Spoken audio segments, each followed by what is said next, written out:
Sorry, I said that. That's good to know. A lot of good details. I mean, the only thing I can remember, honestly, I don't remember the performances other than the El Payu, because I really dug the violin and the like symphony type intro to their routine.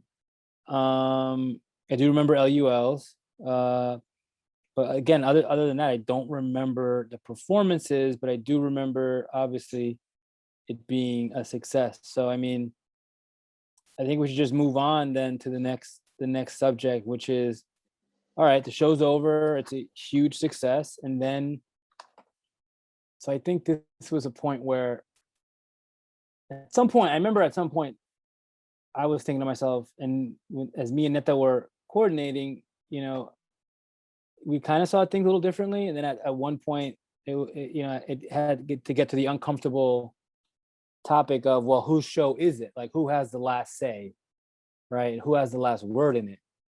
And obviously, somehow I ended up,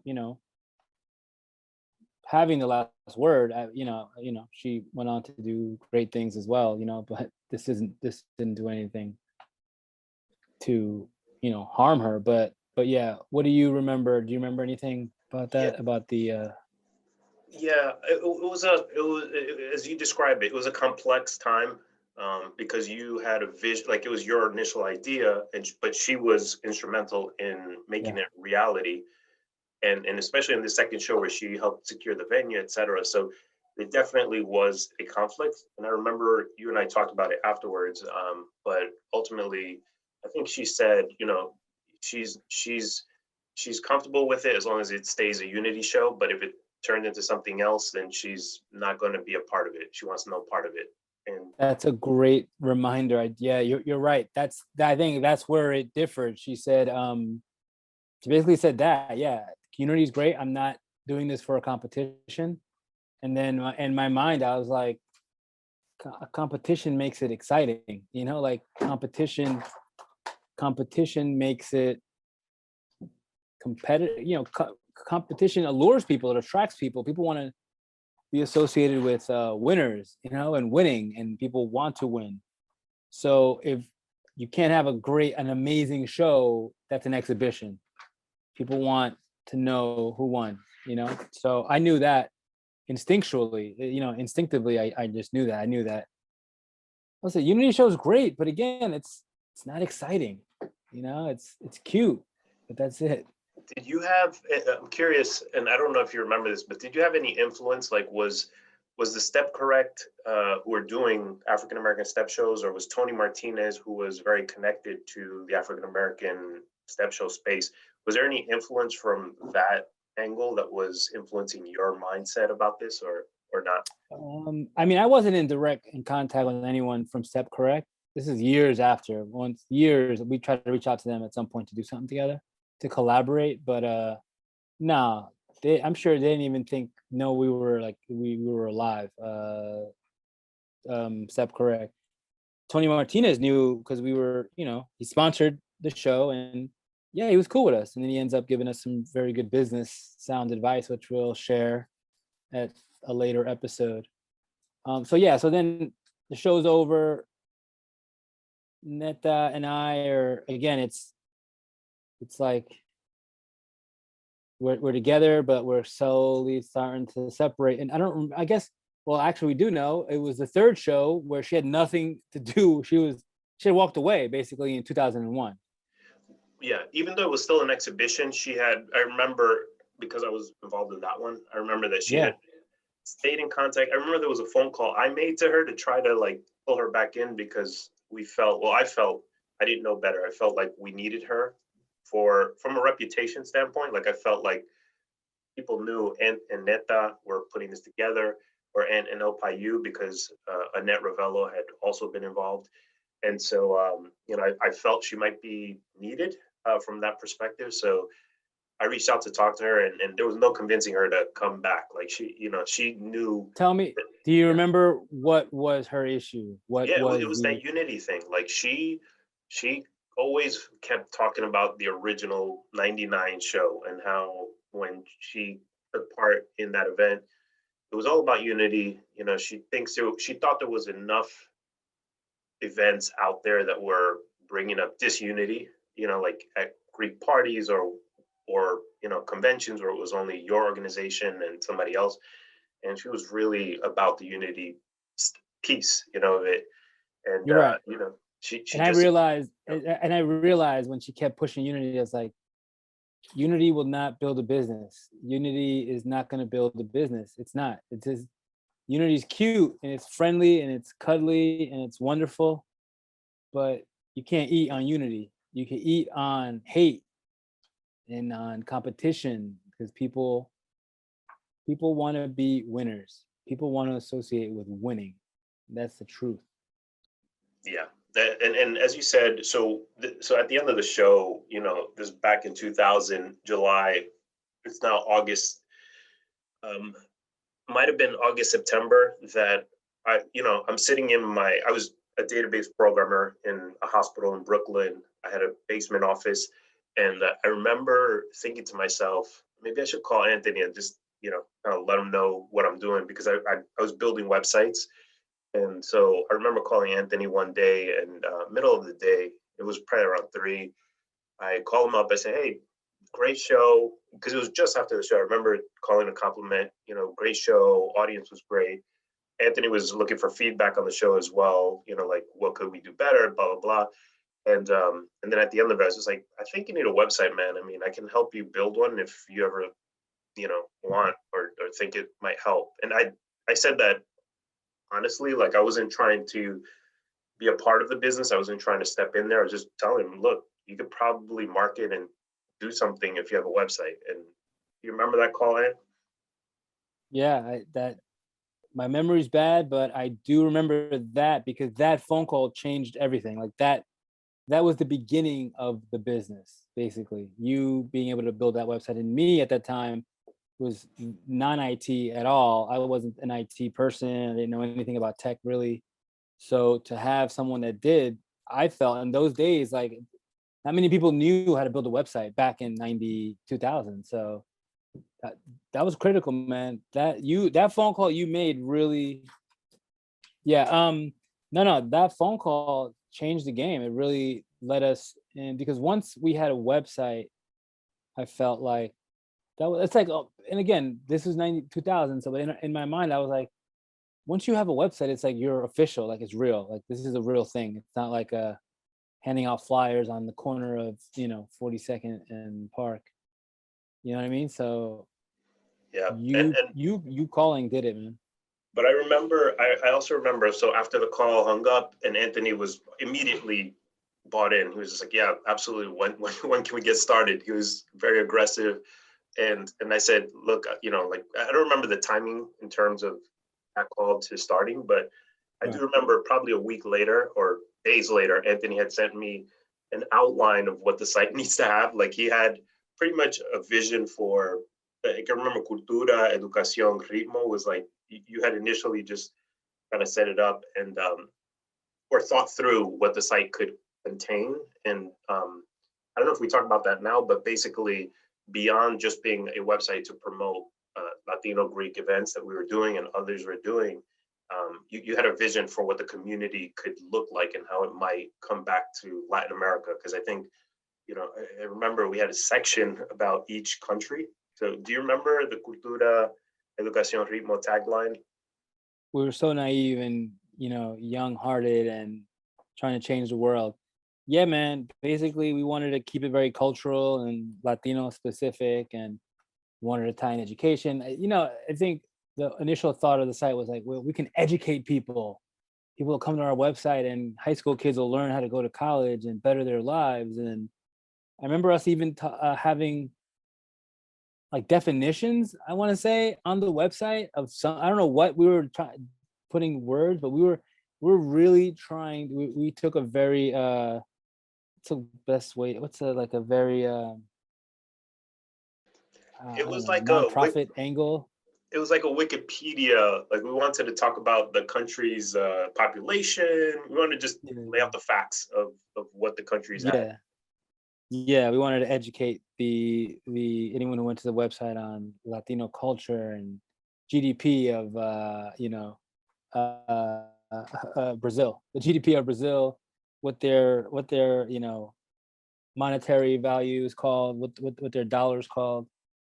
No, yeah, it was we took a very like educational angle to the website, and then we quickly realized like no one cares about any of this stuff. Like no one cares about learning about Colombia, where the capital is.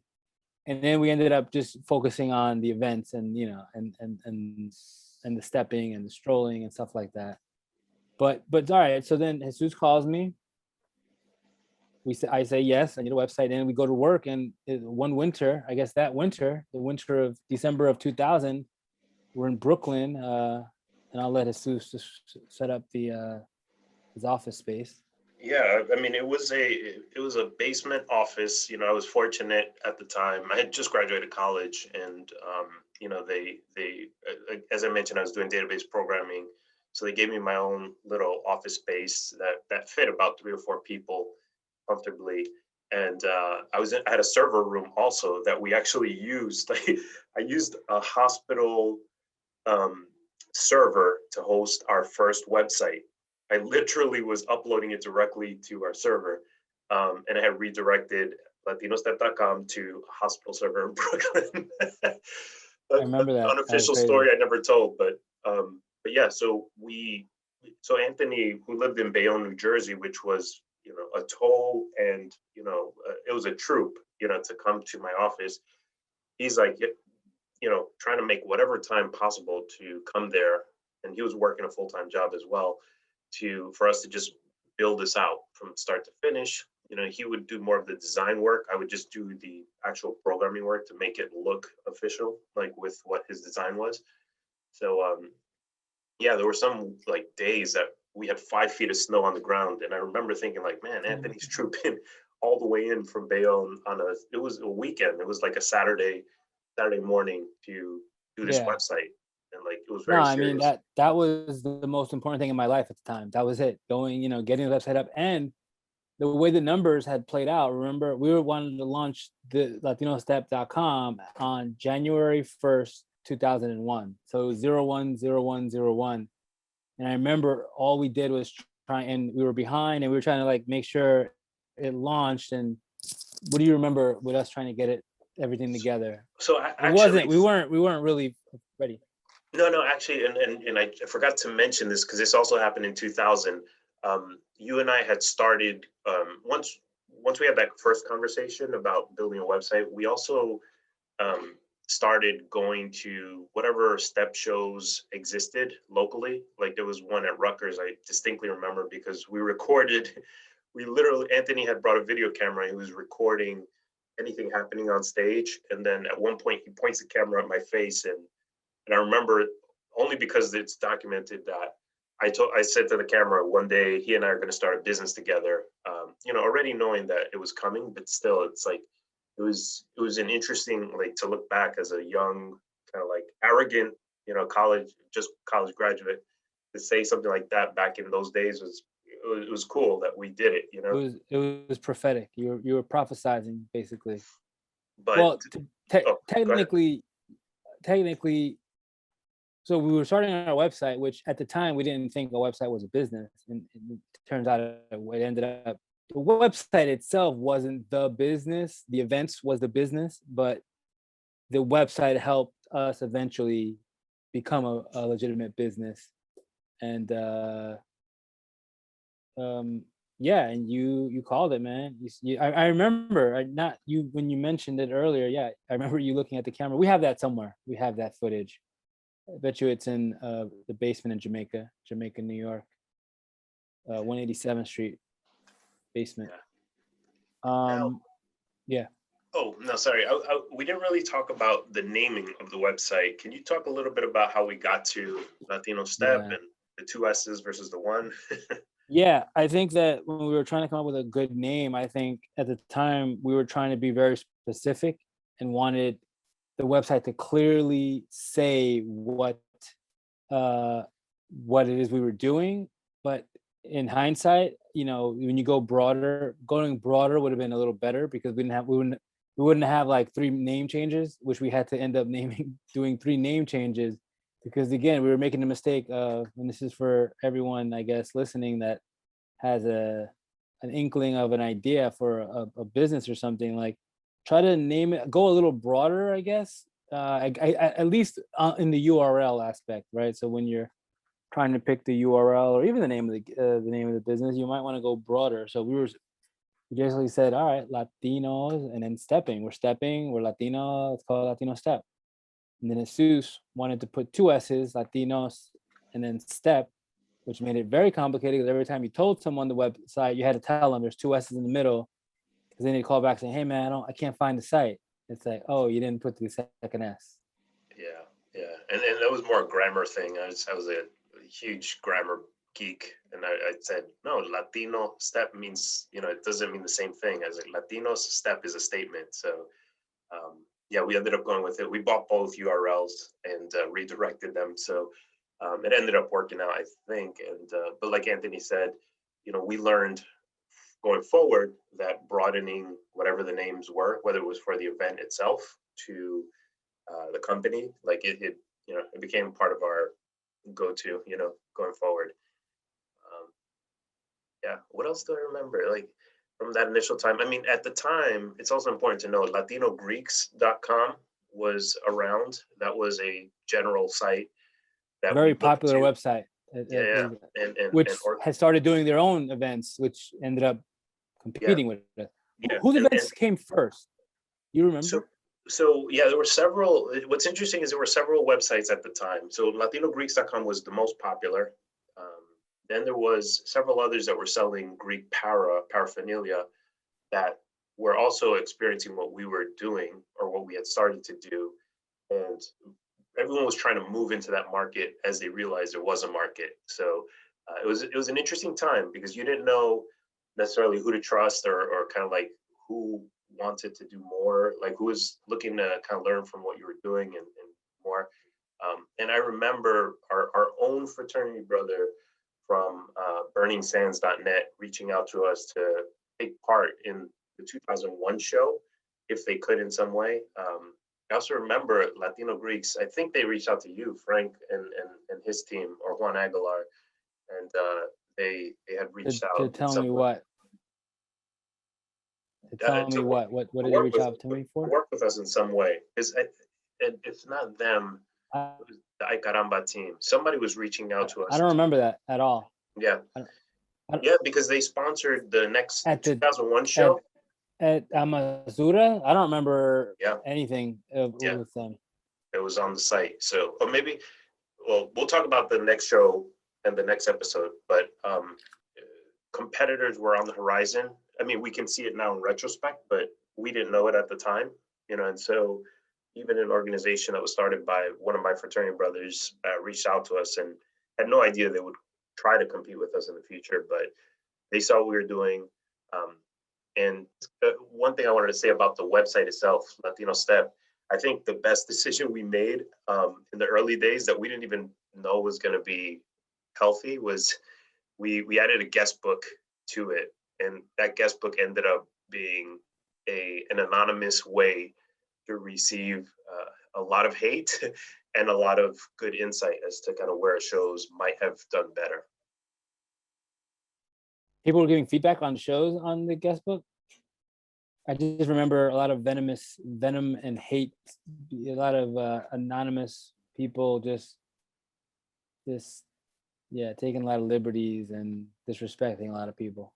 Yeah, that was like we had to cancel people at that time because there were some voices coming on the guest book for pure unadulterated hate towards other people. I remember, I won't name any names, but there was one anonymous poster who shared an STD that this other person had, and we had to start banning accounts that were looking to expose some really personal stuff. That's not cool.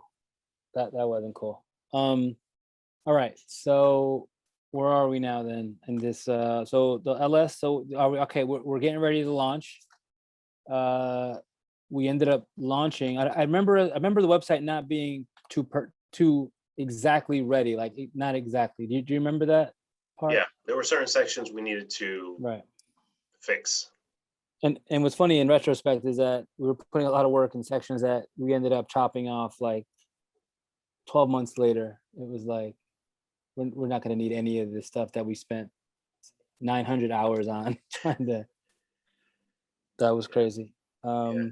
And I remember also you helped recruit, because one of the sections part was Ritmo. Ritmo was supposed to have like news of the day, news that could help Latinos in college and high school.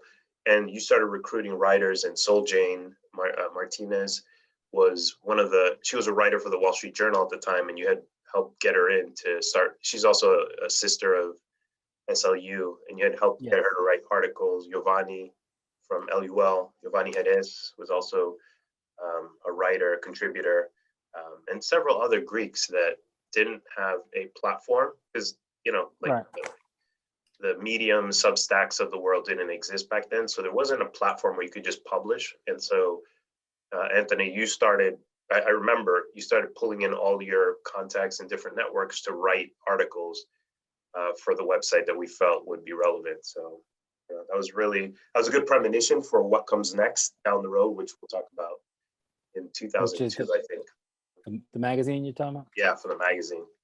Got it. Yes, the first maybe Latino college magazine. All right. So anyway, so the website launches. We're not happy with it, but we were able to get it live in January 01. The tagline was Cultura, Educación, Ritmo.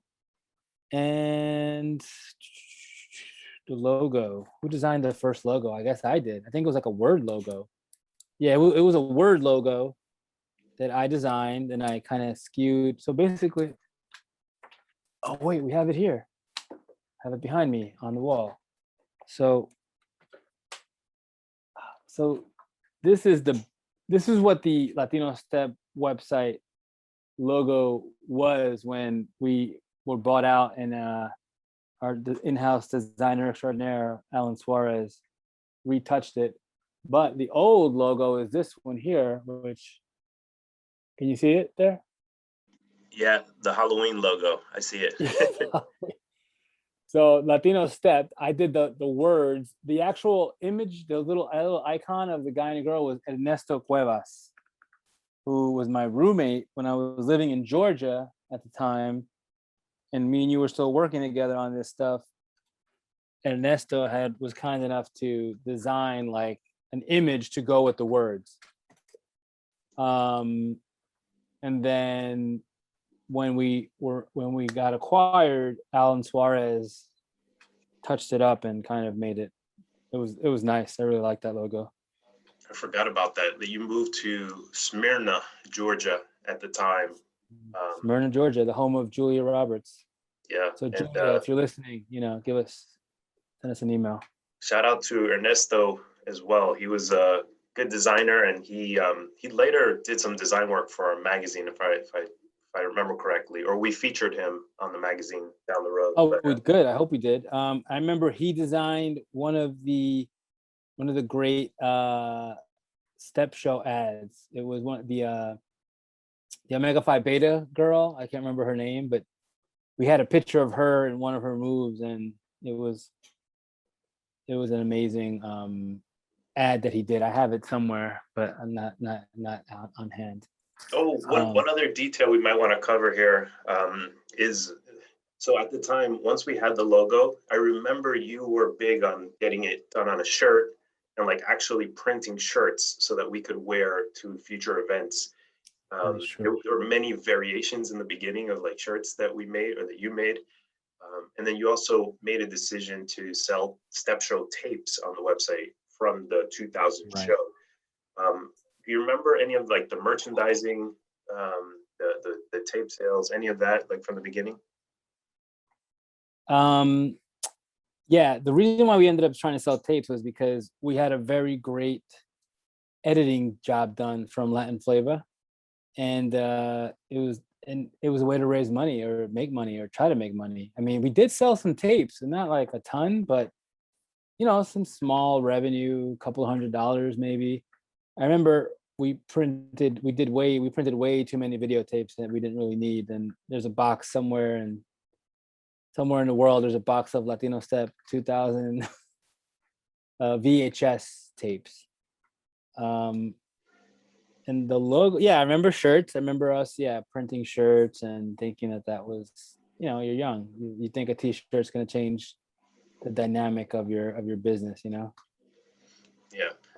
You know what? So I also distinctly remember, this isn't that exciting, but the homepage that we created, like there was a splash page in the beginning for every single thing. So the splash page we use as a marketing opportunity, so it'd be a flyer. Like you said, that flyer Ernesto designed, we ended up putting it on the splash. So before you entered the website, you actually were primed. You were forced to stare at something. And then we ended up doing pop-ups where you were then like, not only were you staring at something, but then a pop-up would come in before pop-up blockers became very popular. So, and then we had a map of South America, Central and South America, that you could uniquely click on. This is more to your point about we were spending so much time on the stuff that wasn't even going to stick with us, but we had a map of Latin America where you could click on Brazil and get directly to the Brazil information. You could click on like even the tiniest countries, go directly to their map. But yeah, those are great times, man. We didn't know. We were learning, like we were iterating. And I think that's, to talk about business and iteration, like that's one thing I learned. That was just out of college, like I said. I remember iterating and taking things out that I thought maybe we should keep it longer. If we got one or two people visiting it, then that's great. But, Anthony kind of like kept cutting as we needed to in order to make sure that we were as promotional and as ready for, building big events, because that's our ultimate goal. Right. No, yeah, I mean, I basically, I don't know, my instinct was to just basically gear the website towards what we need to in order to succeed, however you want to define success. So we talked about the name, we talked about the logo, and then we should talk more about the beef that we have with LatinoGreeks.com at the time. And when did so after Colombia, do you have any recollection between Colombia and Amasura was 2001, right? So what was your recollection? And hold on, here's a question. When did we have that meeting at Rosie O'Grady's with all the teams? So that was early 02, when we had recognized that we had some competition now in the space. So to talk about the history there, LatinoGreeks.com had existed for 4 or 5 years prior to LatinoStep.com. In that time, they were able to build a following where they were just doing other Greek events or highlighting other Greek events, other conferences, yada, yada. Let me interrupt you, and I apologize. I remember having a conversation with Frank when we were competing with each other, him being very cocky. He was being very cocky about their views and the number of page views they had and the number of people. And I was like, that's cool. You guys are popular, but like, he was very confident. I know he was part of it was just posturing, and he was talking a good game, that's what you have to do, but he was really cocky with his little website. Yeah, Frank Valencia, he was a big part of later on what we became. But at that time when we were competing vigorously, like I remember him telling you specifically, and you shared this conversation with me afterwards.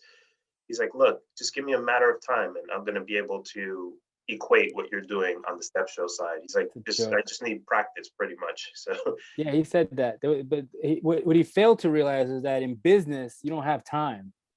There is no time in business. It's now, you do it right now or you lose. And you know what? He helped us out, bro. Because if he had been successful, they would never have acquired us. Yeah, it's true. So the Latino media company known as, infamously known as iCaramba.com, would have never bought us had Frank Valencia and LatinoGreeks.com had their stuff together. And had they had better shows, we wouldn't have been needed. So luckily we had the best show because I mean, we were set up to win in the sense we were set up to win in the sense that Frank was not a part of a big frat in East Coast. He was a West Coast guy. They weren't big, and they were a small org, I think, in California. And then his partner was in a fraternity. It was a Lambda Theta Phi, and they don't separate Stroll either. So they didn't have that angle, and we did have an angle because our org did, and our org was pretty big for the time in the Northeast. Yeah. What's interesting is I thought that this episode would be the one where I would be most excited to do, but as we're talking about Frank Valencia and Juan Aguilar, who was his Lambda Theta Phi partner, I'm realizing that I think competing with Latino Greeks was probably the funnest, most guerrilla marketing time in our experience together, like where we had to kind of tame a beast, you know, like they were definitely growing, definitely getting sponsors to their events, and we weren't. In the sense of strong financial partners, like we had some sponsors. The only reason they had financial sponsors because Dave Chattel was working with them earlier than us, and Dave Chattel had the money bags. Yeah, absolutely. But those stories will be fun, going to war with Latino Greeks and all the things we did to dismantle what they were trying to accomplish. And so, and it's part of business, so there'll be a lot of lessons to share on that one, I'm sure. A lot of great business. I can't wait to get to the Rosie O'Grady lunch because that's really where. But that happens in what, 02 you're saying? So next year? Yeah, 02. Okay. So then basically, yeah. No, go ahead. So basically, let's see. So I have here in my notes that right. Oh no, sorry, I'm way ahead of. Sorry, I'm on the wrong form. I'm on 2001. No. So where did we start, man? I'm lost. We just left it at latinogreeks.com, was on the scene. They had started 4 years prior in 97. They had launched a website. They were building, some traction on the website. They had partners out west called Collegiate Circuit at the time that they were getting involved in their big event of the year. They had a different event. And so they were starting to show up in our conversations because we were, again, dealing directly with STEP teams. And also I remember, so it just occurred to me, so like late 2000, we were dealing with STEP teams who are now looking at other potential competitors, but also we were having the internal discussion about what this was going to be, because again, Latino STEP was different from the second annual Latino Greek Summer STEP and Stroll Show, where there was other involvement and unity and all of those factors at the time. And so there was something coming in 2001 that we couldn't foresee, but I think it was building up for it because everything was bubbling up, like Neta was not comfortable with the non-unity show. And you could sense that with this website that was created and selling tapes online, and making this a business opportunity. Profiteer. Right. Profiteering. So there was internal conflict and there was external conflict. So there was a lot of things bubbling to the surface that we didn't, at the time we were, again, naive to maybe recognize that we were heading to something. And that's not even to say that we had to incorporate a business and figure out what the type of business was going to be and who the partners were going to be. So there's a lot of things happening late 2000. But just to go back to the show in 2000, that was the impetus for everything. Like, I think that's where I saw from afar, like, wow, this is, and Anthony too, like, this is real. Like, there's 900 people coming to a one-day event, and there's media sponsors in Latin flavor, even though they weren't paying for it. There's a ruckus crowd, 900 people, and it was definitely the buildup that was like, oh my God, this thing is bigger than even I thought, Yeah, and luckily for us, we were growing. The show was growing attendance-wise year over year. And in 01, I'm looking at our notes, the 01 show we'll talk about in the next episode. But we had Urban Latino Magazine sponsoring, El Diario de la Prensa, Ad Greek, Rincón Musical, and again, we had a lot of sponsors. They weren't paying big dollars, but some of them were just, it was in-kind bartering, which is basically, like if it was like a magazine, they would give us a free ad to promote our event, and then we would let them promote their product at our show. So a lot of it was like in-kind stuff, but still, there was a lot of people that wanted to be a part of it. So the '01 show in Jamaica, Queens, and Amazura, whatever it is, club, or I'm not sure what type of business it is, but we have a lot of things. And then in '01 is when we have to have this special meeting where we ask teams to decide whose side they're on. Are they on our side, or are they on LatinoGreeks.com side? So Yeah, what else should we I guess before we wrap up 2000 and 2000 show? Yeah, no, I think we touched on kind of the setup, the formula, and things were bubbling at the time. A business opportunity was forming, a website was forming that didn't exist, and again, we're two business guys who came together, had different strengths, and I think we didn't really talk about our synergy once we started working together. But I think for me, just from my perspective, I was always a good VP. I was always that good backup guy who would, fill any gaps that were missing, but I wasn't necessarily the head of the organization. I was not a president type guy. I didn't like the drama that came with being the front guy. So I always like to be in the background and helping facilitate and making the business, flow, keeping a history of it, et cetera. So I did like historian, secretary, all the other roles, while Anthony really charged the CEO, the ideation, the vision for what the show, what the website might be. So definitely a great time. I think to this day we're still best of friends because of it. It's only, we've only gotten stronger through it. So I think just I guess what I'm trying to say is, from a business perspective, it's important to be able to hold your opinion at times where maybe you need to. I think that's a difficult thing for many people, to just stand by and let a leader lead. And so I was, again, like I said, I was comfortable in a VP role, being that number two. And, I would step in where Ant needed me. So if it was reaching out to teams to get them to partake in a future show, I could do that. I could just call them up, talk to them. I was comfortable with that. If it was dealing with, the stress of like, what are you doing? Or like, I would deflect that back to Anthony so he can tackle the harder issues of the day. So yeah, Right. that's my retake. Yeah. No, I think it's for those listening that are starting a business, have a business, or what have you regarding business. I mean, what worked for us, and I was very young, and I made a lot of mistakes, but what worked well for us was that Jesus had a very passive personality. I was the opposite of that, and I had no problem talking or speaking or saying whatever I felt like I needed. And I had, at the time, very strong convictions on how I wanted things to go. And Jesus, luckily for me, he was just always willing to just, yeah, sure, let's go along, let's like work with whatever. Now that I'm mature, I realize that there were a lot of times, not just with him, but anyone, like if I was dealing with like, and if he knows a lot of the teams didn't like me at times, just because I would say things that needed to be said, but I probably could have said them in a better way, in a more tactful way, in a softer way. But those are things you learn throughout life. So I mean, had Jesus not been patient, or hadn't had that patient personality, then it wouldn't have worked out, and we wouldn't have been successful, because I couldn't have done it by myself.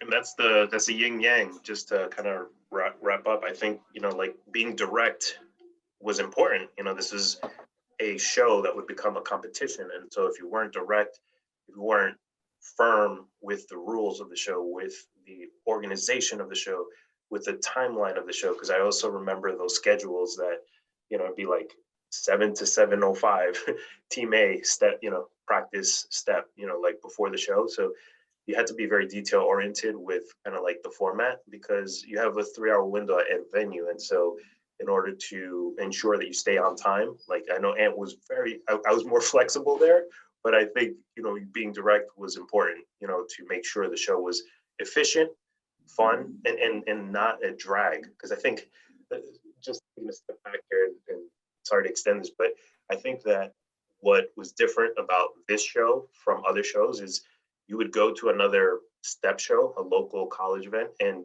you would sit there for 4 hours. And it was, at a certain point, it was just like, oh my gosh, this is a 15-minute performance.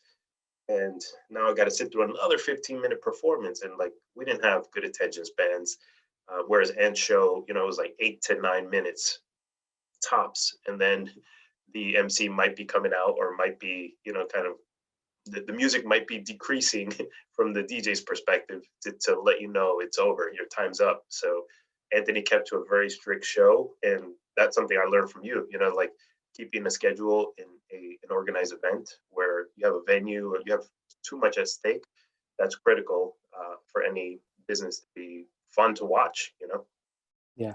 No, great point. Yeah. No, I mean, good point. I have nothing further to add. So I think there we'll wrap it up. This is episode 2. And then coming up in episode 3, we go into 2001 and a very heavily sponsored Latino step it's called the 3rd annual Latino Greek Summer Step and Stroll show, still at Amasura. And that one I remember was a real big success, and even more people come out. So tune in for the next episode. Thanks for listening, and we're out. Peace.